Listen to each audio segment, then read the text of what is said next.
Welcome to this quick tutorial about the peer observation process. Let's get started. The notice of observation must be completed by the observer. After the decision has been made as to which period and class will be observed, this form must be presented to the person being observed at least 24 hours prior to the period during which the observation will take place. The observer must indicate where the observation will take place. Check a traditional face-to-face class if you are observing your colleague in a course that does not have an online component.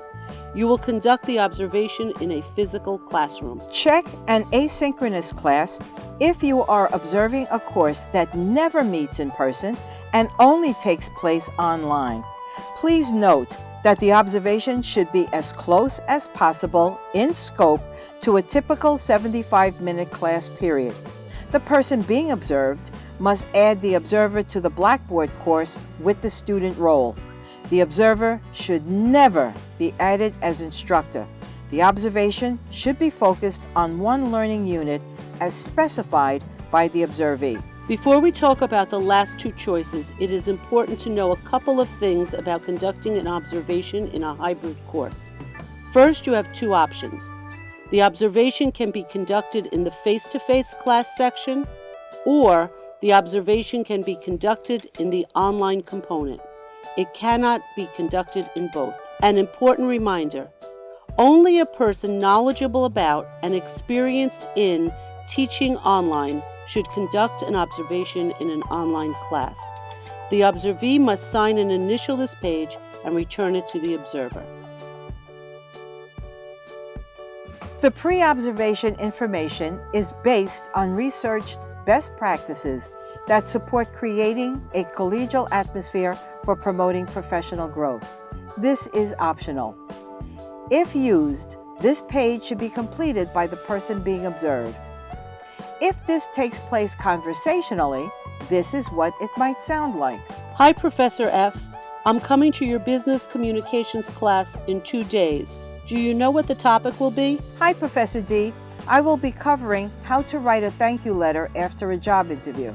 Terrific. Are there any things you want me to look at, such as a new technique? Well, Professor D, I have been using team-based learning for the entire semester.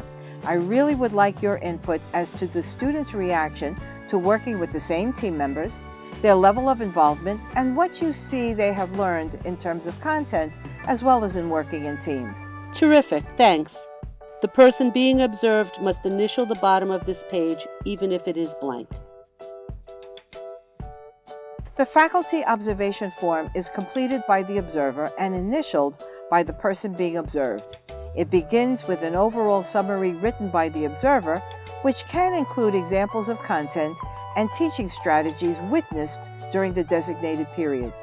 The person being observed must initial the bottom of this page.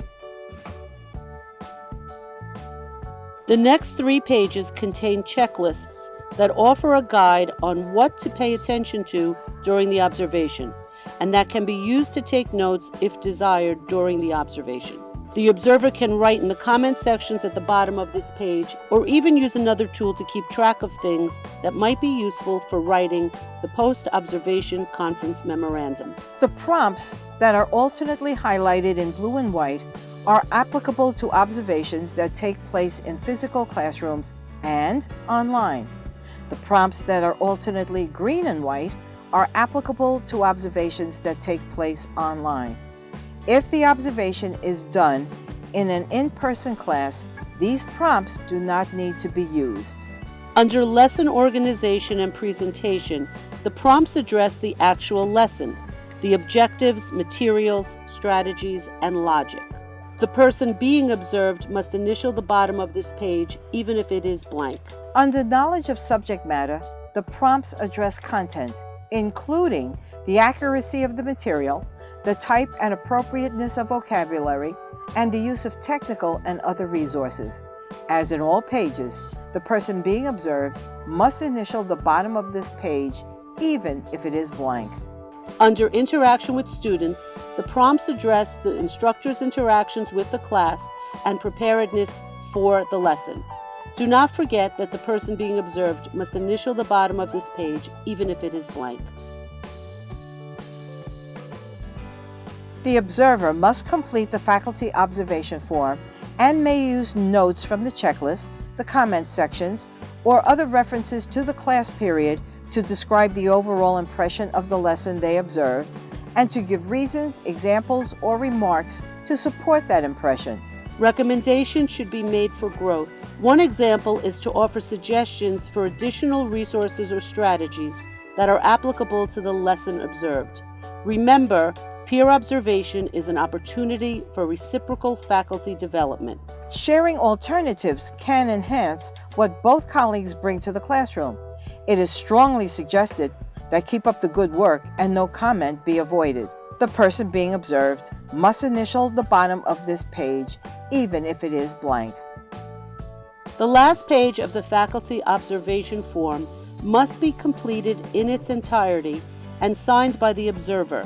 The question as to whether the objectives of the lesson were clearly addressed must be answered by checking either yes or no.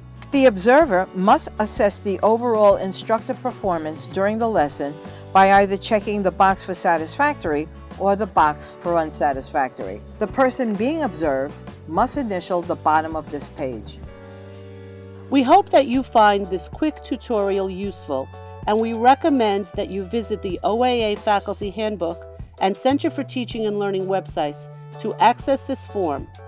You will also see additional resources about peer observation, including the Peer Observation Handbook the Point Committee has created and other professional development sessions.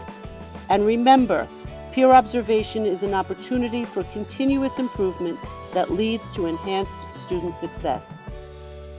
Thanks for watching and all the best.